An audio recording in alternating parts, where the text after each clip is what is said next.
Welcome back, everyone. Today I'm going to be talking to you about tooth whitening. I get so many questions about this in my practice, and I really want to help share what I know about this technique. It's easy, simple, cosmetic technique that almost anybody can do, but yet there's so much confusion around it, and so I'm here to share what I know and help you figure out which way to go.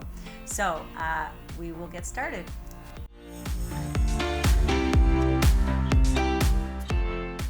Teeth are much like our hair, nails, different parts of our body that is very different from person to person. So that's the first thing I say to people.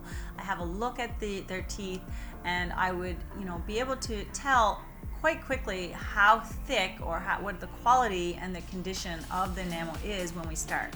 So that's going to play a huge role in whether or not we're going to have great success with a whitening system.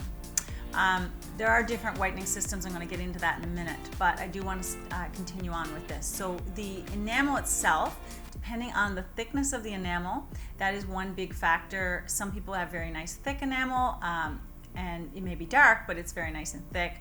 And other people tend to have very thin enamel that you can see through it. It has a lot of light translucency through it. So we know those patients are going to have more difficulty getting the white look that they're looking for. So much like hair, there's thick hair, there's thin hair. Some hair responds well to whitening, to bleaching, and doesn't break, and then other people have all kinds of trouble and they can't do that with their hair. So if you think about it that way, be patient with yourself and understand that your own teeth, you may have limitations with just the natural enamel. There are other options if the whitening doesn't work, but I always say to patients, listen, you really should try whitening, just whitening first. We want to be minimally invasive. We don't want to do anything to your enamel that we don't have to. We don't put anything on it, but if we can whiten them, that's great. Let's try this, this, and this. So that's where I start. I have a look at the enamel, I do some photographs, and then once we get going, I usually will find that the big question I will ask is, do you have sensitivity with your teeth in general? A lot of people already have sensitive teeth, and that's a whole nother topic for another day. But if you do have sensitive teeth, but you're using some sort of desensitizer, then you'll probably be fine. And starting with what I consider like a home whitening kit that we customize and make for you. However, we don't want to kind of make you so sensitive that you can't continue. So you've invested in this product and now you can't continue whitening. So I'd like to know that up front. And if patients say, I generally don't have sensitivity with my teeth, there's a type of whitening technique that we use where we take actual molds of your teeth and we will then make a special customized tray. And that tray will have little bubbles in it, and those little bubbles get filled with the gel. You wear it overnight, and then when you wake up each morning, you take it out, clean it, and it tends to show there's a big difference.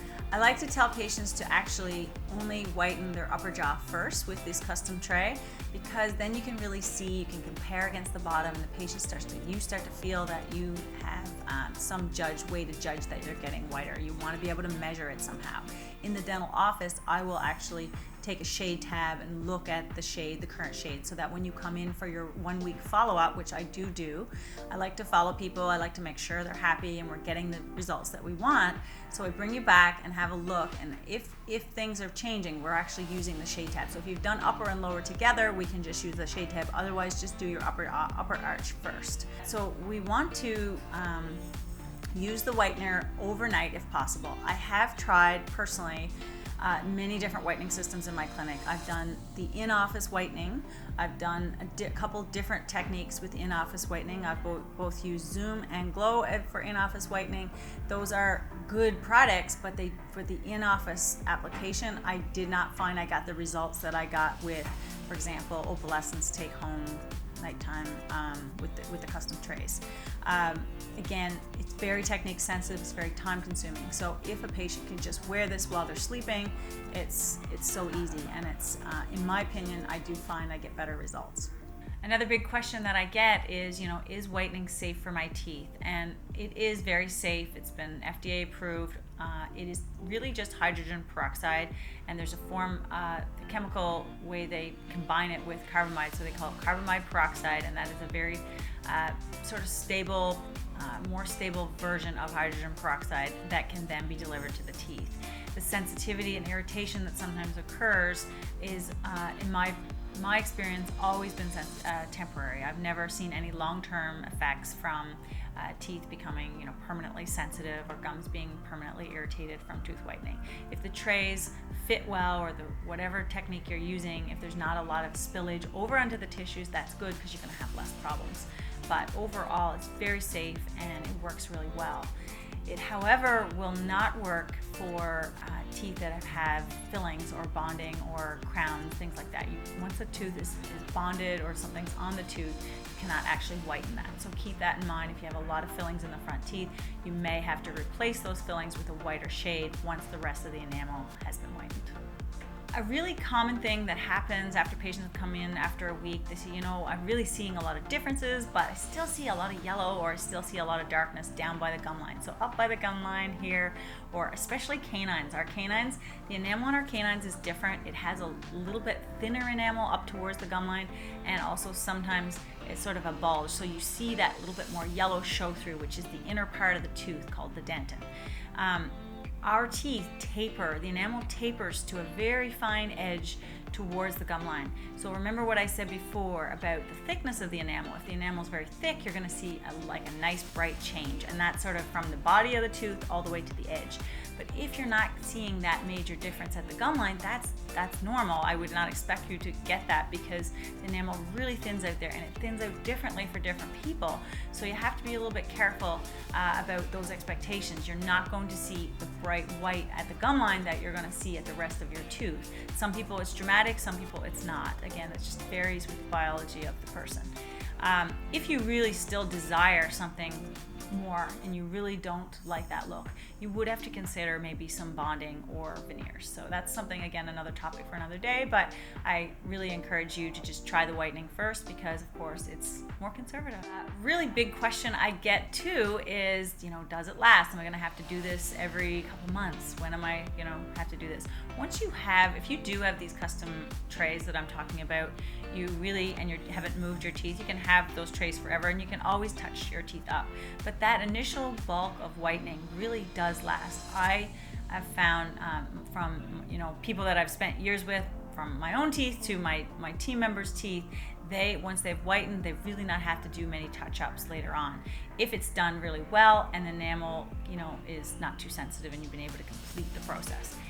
If, however, you have a lot of stains in your diet or things like that, or your enamel is of a different quality, you definitely may feel that you need to, kind of refreshen the shade a little more often.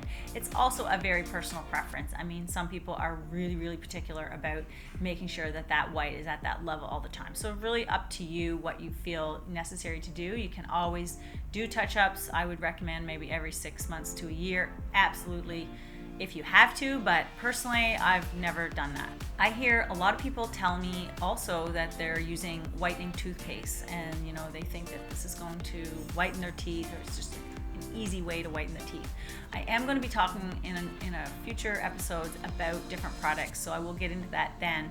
However, what I want to say about whitening toothpaste is they're really great for those types of teeth that do have a lot of stains on them, or maybe you're getting these sort of everyday staining.